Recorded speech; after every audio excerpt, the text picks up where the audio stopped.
Hi, everyone. My name is Felipe. I'm a third-year undergrad at Stanford studying CS, and I'm currently working as a research assistant at the Center for Governance of AI. Welcome to the Q&A with Helen Toner. Toner is the Director of Strategy at Georgetown's Center for Securing and Emerging Technology. She previously worked as a senior research analyst at the Open Philanthropy Project, where she advised policymakers and grant makers on AI policy and strategy. Between working at Open Philanthropy and joining CSET, Helen lived in Beijing, studying the Chinese AI ecosystem as a research affiliate of Oxford University's Center for the Governance of AI. Helen has written for Foreign Affairs and other outlets on the national security implications of AI and machine learning for China and the United States, as well as testifying before the USChina Economic and Security Review Commission. Helen holds a Bachelor of Science in Chemical Engineering and a Diploma in Languages from the University of Melbourne. Today, Toner will be discussing her work as a Director of Strategy at CSET. Throughout the session, please use the Swapcard platform. On the right-hand side, please share any thoughts and add questions and upvote the ones for our speakers to answer. After the session, please use Swapcard to set up meetings with fellow conference attendees. Without further ado, welcome Helen Toner. Hey, thanks. Nice to be here. Awesome. Why don't we start off with you telling us a bit about what CSET does and what your work there is like? Yeah, for sure. So CSET was set up about 2.5 years ago now. We're based at Georgetown, so it stands for Center for Security and Emerging Technology. So we do basically what it says on the tin. We do research on policy relating to the implications of emerging technologies for national security. So our main audience is the US national security community. So that includes folks working in defense, intelligence, and sort of all the related issues to that, foreign relations, and so on. And our job is really to, especially so far, we've focused on AI and computing within emerging technology. We aim to do work that will help those policymakers navigate the potential changes that will that emerging technologies may bring to their work.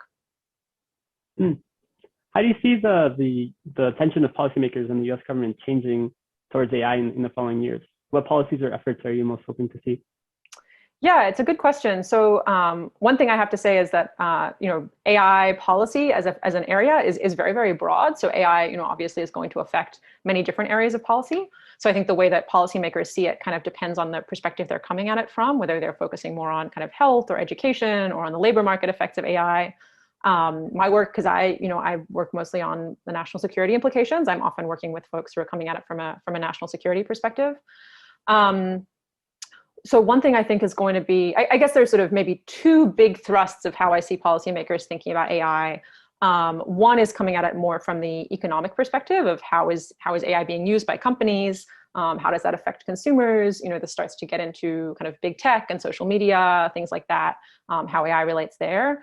And so there's questions, I think, of whether to be regulating AI. The EU, of course, is in the middle of a big push to develop a regulatory framework for AI that looks like it's going to be a little bit more hands-on. So I think they're trying to find ways to close out or prevent high-risk uses of AI, though it's not clear how they'll define that yet. Whereas the US so far has been a little bit more light touch, leaving things up to industry, maybe looking into producing sort of guidelines, but not so much regulation. So that's kind of on the domestic economic implications of AI side.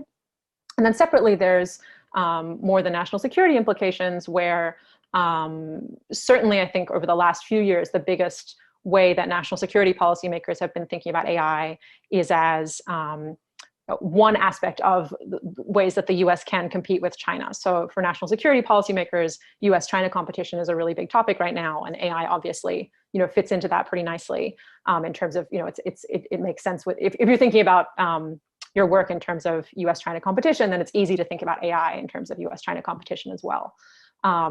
So I think one thing there that will be really interesting to see is how the Biden administration takes forward what the Trump administration had done on AI and on other technologies, and to what extent they continue kind of Trump era policies versus changing them. So Trump was obviously much harder on China than previous administrations had been, and I think that's likely to continue somewhat under Biden.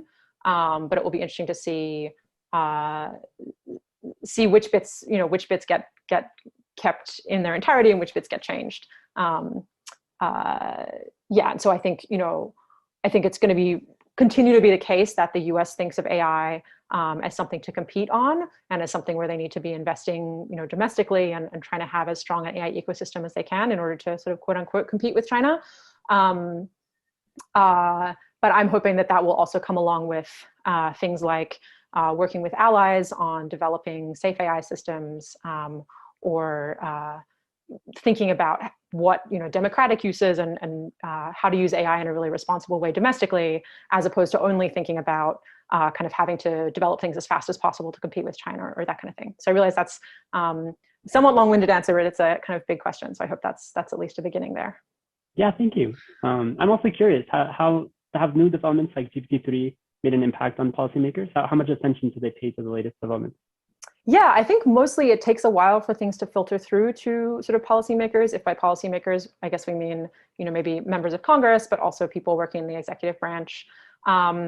One thing, so I've been in DC for a little over 2 years now, and one thing that I have really learned has really been driven home is how little time people in policy roles have to think things through, and how often they are working on some really broad portfolio of different issues, and they need to make decisions on those issues really fast, or fast is maybe the wrong word, but they have to have their eye on a whole lot of different topics, and so it's very hard for them to have kind of in-depth understanding of each topic. So I think on technology, that often means that they are trying to put together, trying to listen to experts. So they put together a panel of experts to write a report to tell them something. And those kinds of processes, there's natural delays in terms of the point at which, Twitter is excited about some new paper versus the point at which, a group of professors is invited to write about the most significant developments in AI, and then that report getting handed off to the policymaker. There's a pretty natural delay. I think things like GPT-3 have got a little bit of attention in Washington, but I think similar to how DC kind of digests technical developments in general, it's going to take a little while before people are sort of familiar with that and understand, where the cutting edge is at with large language models. So it'll be interesting to see kind of how people's views do change as that becomes more widely known. And then sort of switching tracks, one common sort of thought about politics in EA is that since there's always somebody on the other side pushing back against your goals, efforts spent on politics is less impactful than efforts spent elsewhere. Do you have a response to this reasoning, or how you avoid this trap? Yeah, so I think it's important to distinguish a little between politics on the one hand and policy on the other hand. So politics, I would say, is more partisan politics, where you maybe have an issue that is really, something like gun control, where there's a very clear, in the US, Democrat position or fairly clear Democrat position, fairly clear Republican position. They're very entrenched. They've been fighting for years and years. I think this criticism makes a ton of sense on issues like that. But I think the number of issues that are really sharply politicized and have a very clear partisan divide is relatively small compared to kind of the total number of issues out there. It's really unfortunate that climate change, for example, has become one of those issues. But when it comes to things like, on the topic of existential risks for this conference, things like artificial intelligence or biotechnology, I think those are much less politicized just because there's been less attention paid to them. They're not in the, the national news media every day. And so I think there's lots and lots of work to be done where policymakers are trying to do something productive and they don't really know what a productive thing to do would be. And they sort of hear from some people about it, and they hear one thing from some people and another thing from some other people, but there's sort of not a ton of really good analysis suggesting courses of action. So I think on topics like that, which I think is many, many topics, it's definitely possible to do good work and to make good recommendations and have people be really glad to just implement those without it necessarily becoming a big partisan fight. Are you at all scared of AI becoming similarly politicized as climate change has? Yeah, somewhat. And I think again, AI touches lots of different issues. So I think some things have already become a little politicized. I don't know, I guess the social media stuff is a little bit complicated because on the one hand, there's sort of the typical democratic skepticism of big technology and big tech companies and interest in potentially breaking them up. But maybe that's also become somewhat of a bipartisan issue since there's been conservative concern about conservative views being censored on social media. Yeah, so I don't know. I guess maybe I'm persuading myself of the opposite of what I first said. Maybe there haven't actually been too many AI-related issues that have been politicized. But yes, I think it is something that I'm concerned about, and I do think it is a good thing to be paying attention to, in work on policy, is trying to be working with people from lots of different views as much as you can, and trying to think about why the issues that you care about should be important to people of lots of different political views, and not just focusing only on one side. Because it does have that risk. I mean, maybe, there are trade-offs in everything, right? Maybe sometimes it's worth just working very closely with one side if you really think that that's going to be what it takes to get movement on your issue. But I think, making sure that you have the risks in mind is important. Mm-hmm. Awesome. And now that you mentioned sort of work that doesn't have that many good analysis and people don't really know what to do, would you mind explaining sort of the path to impact that CSET has in mind, and sort of how you know when you are having an impact? Yeah, for sure. So I should start this by saying that CSET is not kind of an existential risk focused organization. I'm very interested in existential risks from AI, and that's part of why I've chosen to go into kind of national security work in DC. But CSET as an organization is more focused on just providing good analysis for policymakers in general, and also kind of helping train people to go into those kinds of careers. So I guess I can talk for myself as opposed to for CSET. For me, I think it's tough. Well, I guess there's two separate pieces here. One piece is figuring out, did your work do anything? Like, did anything happen with your work? Did it cause any changes? And then a different question is, does that matter for reducing existential risk, or does that matter? Is that going to like change long-term outcomes? So in the first piece, I think that's simpler. And the kinds of things you can look at are, so, the main thing that CSET does is produce kind of papers and reports. And we try very hard. We know that, because as I've said, policymakers tend to be very busy, not have time to read, 50-page reports. So we try to use those things that we write as kind of a springboard to go and talk to policymakers, give them briefings, or run events, or other things like that. And pretty often, not always, but pretty often, if you're engaging with people who are trying to make decisions on some particular topic, whether that be, we do a lot of work on semiconductor supply chains, for example, or work on immigration reform, things like that. Pretty often, if you're having those conversations with them and you're doing work that is relevant to them, then you can see ways that your work starts to influence what they're doing. So the easiest examples to see, I think, are probably in Congress, where maybe you can be working with an office or working with a committee and talking to them about an issue, and then you see that the next draft of the legislation they're introducing or something like that includes things that you worked on. So that's kind of at the more the tactical level of like, is something happening? I think the kind of strategic questions of, what changes actually matter from an existential risk perspective are much more difficult. And there I would say, I have some of my own current best guesses of policies that I think are potentially beneficial for, long-term outcomes from AI. So, obvious things would be like investing in AI safety research. But I also think there's a case to be made for, more high-skill immigration, for example, and we could, get into that, or in the Q&A afterwards potentially as well. But I think the bigger thing I would want to say here is that I think figuring out which policies are actually good for reducing existential risk is a really hard problem, and I think involves having a lot of deep understanding of the issues surrounding the question that you're working on. So in this case, I think it doesn't just require thinking about kind of AI or AGI or whatever. It also involves thinking about the US-China relationship, and it involves thinking about, the relationship between government and AI companies, and it involves thinking about like regulation of technology in general. And, these are all enormous issues that you could spend a lifetime studying any single one of them. So I guess I would say really we need more people to be coming into these kinds of spaces and learning about the deep context of the issues that surround, maybe specific existential risk topics, in order to have better answers and more confident answers about what kinds of policy changes are valuable here. On that note, do you have any advice to give to listeners considering working in policy to reduce existential risk? Yeah, I guess that would be one big piece of it, would be to make sure not just to think about the specific thing you're interested in. So, maybe reducing existential risks from AI, or reducing existential bio risks or existential climate risks or something, but to really understand, to try and learn about the broader context surrounding that issue, and try to understand it as deeply as you possibly can. So in the case of AI, that could be lots of different things. I've chosen the national security piece to focus on, but you could just as well focus on, say, the social media big tech, tech company angle that surrounds those kind of AI development discussions. Or in biosecurity, I don't think it makes any sense to be focusing only on global catastrophic biological risks and not to also be, if you're going to be working in that field, you're going to be working with lots of people who are working on other pieces of the puzzle. So, smaller pandemics or more normal pandemics that actually happen like COVID-19 or happen more often rather than pandemics that like maybe there's a 10% chance in the next 100 years or something like that. So I think understanding and respecting the kinds of topics that people around you will be working on and trying to be as knowledgeable as you can about those topics and trying to understand how, the piece that you happen to be interested in fits in and be able to kind of talk about it in that broader context is really, really important.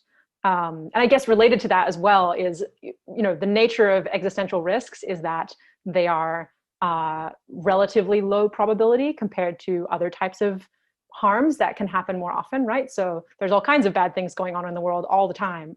And so I think it's important if you want to be working in spaces where you're focusing on low probability, really high consequence things, to understand that people around you might think that you are neglecting other things that are really important because they're happening already and they're harming people already.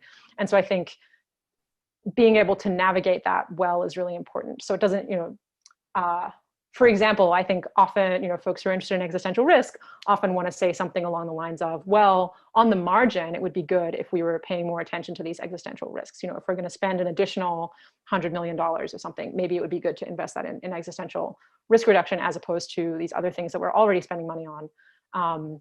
But depending on how you make that argument, it's very easy to make it in a way that sounds like, well, what you guys are working on doesn't matter. Like I'm doing the important thing. And I think that goes over very badly. So I guess that's another point is just to be thoughtful about communication and to understand that people will be working on many other things that are not what you're prioritizing, but that still, do matter in the scheme of things. Mm-hmm. And on the vein of sort of big tech and social media regulation, you mentioned that the U.S. sort of has used a light touch on AI governance so far. Do you think that's sort of the right approach? Would you prefer to see more or less from the U.S. government? Yeah, I don't know if I have a great answer here. Something that I would love to see is investment in ways to be testing and benchmarking AI systems, so better ways to understand as AI is being deployed in different industries. Right now, we don't really have great ways of like testing whether an AI system is going to work well before we start using it. And that includes, issues of, bias or fairness or privacy, things like that. But it also includes issues of, robustness or understanding what the system is doing, interpretability. We really don't have in the way that, a lot of things that are sold or used in the economy, we have pretty good tests for them, right? There's sort of regulatory standards that they have to meet. And in AI, it's not just that the regulation doesn't exist, it's that the basis for the regulation doesn't exist. We don't have anything that we could regulate. So I don't have a strong view on like what the right regulatory outcome would be, but I do think we would be in a better situation if we had sort of technically, if we had the capacity to test these systems for different kind of desirable properties we would want from them. We're starting to see a little bit of this kind of thing from the federal government. So NIST, the National Institute for Standards and Technology, is right now getting started on an effort to try and build up some of these kind of frameworks and benchmarks. But my picture is that we're still quite a long way from that. So I'm hoping to see the government continuing to kind of support that and try and be a central place collecting those frameworks and building up those standards, I guess. Awesome. And more on the national security side, you mentioned how important US-China relations were to understanding the broader problem. What are your thoughts on the current situation and like how worried are you about the coming sort of dynamic between the two countries? Yeah, I'm fairly worried. I think so. I mean, the basic picture, as I would describe it, is obviously since kind of the end of the 1980s, 1990s, China has been getting, its economy has been growing very fast. It's been growing more powerful on the world stage. And for a long time, kind of the US position on that, there were, ups and downs. Tiananmen Square obviously was a big down, But then there are things like, China joining the World Trade Organization and taking more of its place on the world stage. For a long time, there were hopes that China was going to sort of become a quote unquote responsible stakeholder, and liberalize its economy gradually, maybe liberalize its political system gradually. And I think what we've seen over the last 5 or 10 years is the US and other countries really losing hope that was going to happen. And, within China, hard to summarize, but within China, seeing, more draconian approach to various different things, including media, internet censorship, obviously also things like the imprisonment of Uyghurs in Xinjiang and changes in Hong Kong. So lots of stuff basically that has made the US much more skeptical about working closely with China, about having a collaborative relationship with China, and has made the US more concerned about China as a potential competitor militarily, potentially also a competitor in sort of the international system in terms of influence.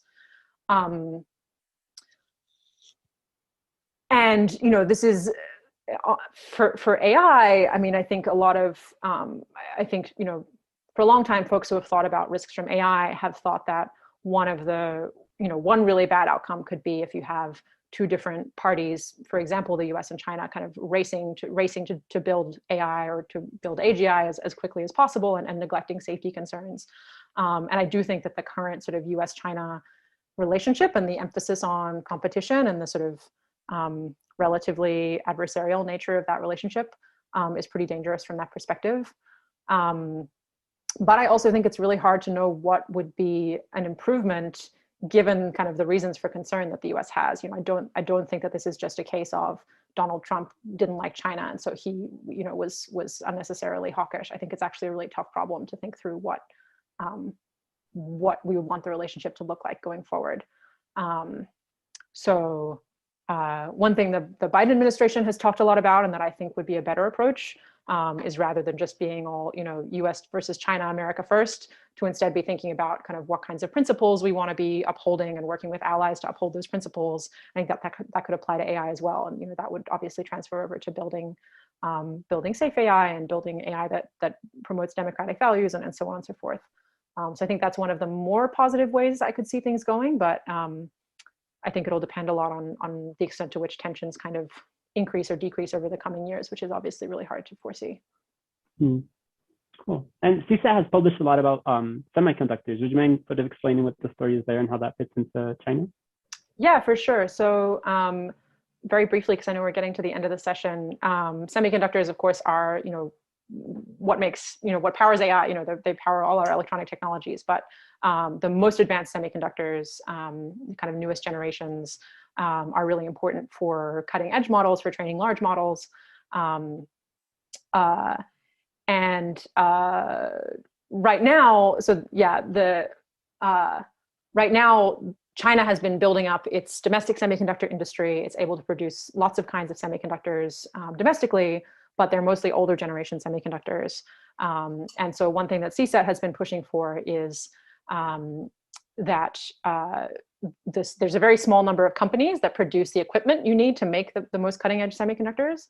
And so we've done some work suggesting that it would be good if those companies were to withhold sales to China, because that would continue to have the most cutting edge semiconductors produced in a smaller number of countries. So currently, I think they're mostly produced in Taiwan,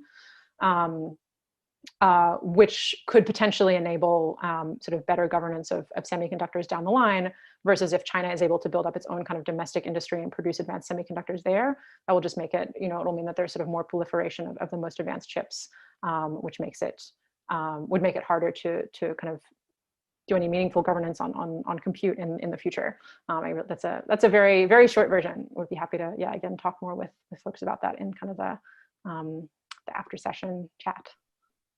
Cool. And one of the things CSET has published on is sort of the overlap between AI and cybersecurity, and sort of the changing landscape there. Yeah. Would you mind explaining a bit about that? Yeah, sure. So we have a whole project on that called Cyber AI, and there are different angles that they look at. So there, you can think about the ways that AI affects cyber operations offensively. So what kinds of new things it enables people carrying out cyber operations to do. You can also think about it defensively. So what kinds of improved defenses does it enable. So things like maybe detecting suspicious network traffic or things like that are things that AI would be very, very good for. And then the third angle that they take is, that our cyber AI team takes is thinking about the security vulnerabilities in AI systems. So this is looking at things like adversarial examples, ways that you can kind of attack and deceive an AI system, or kind of new vulnerabilities that are opened up if AI is used more in a more widespread way. So they kind of have research on each of those three pieces. Awesome. And sort of jumping back a bit, do you know anything about sort of the Chinese government's view on AI and how it differs from the US? A little. What's a good summary to give here? I mean, I think in some ways the two governments are probably thinking about things in fairly similar ways. That AI is, going to be a huge economic boon. It's going to be deployed in all kinds of different sectors. It's going to enable new kinds of technologies that will hopefully be economically valuable and ideally also be socially valuable in spaces like healthcare or education or energy. And then, of course, the Chinese government has also been very interested in using AI for kind of social control, surveillance, other things like that. So, the Chinese Communist Party is obviously places a high priority on maintaining power, and that involves undertaking a pretty large amount of censorship, also surveillance, and other forms of social control. And so they've been pretty active in deploying AI for those purposes. So facial recognition is a pretty widespread example, and I think there are others as well. Yeah, I guess maybe one other thing is that China, I think, sees itself as having kind of missed the boat on the first, I think they say the first 3 industrial revolutions. I forget exactly how they count, but have missed the boat on kind of some big waves of technological change in the past, and see themselves right now as being positioned to be kind of world leaders on this next generation of change. So I think that's also something that factors into their thinking here, that they really want to be sort of world leaders as well. Awesome, thank you. It looks like that's all the time we have. Thank you, Helen, for a wonderful session and for your time with us today.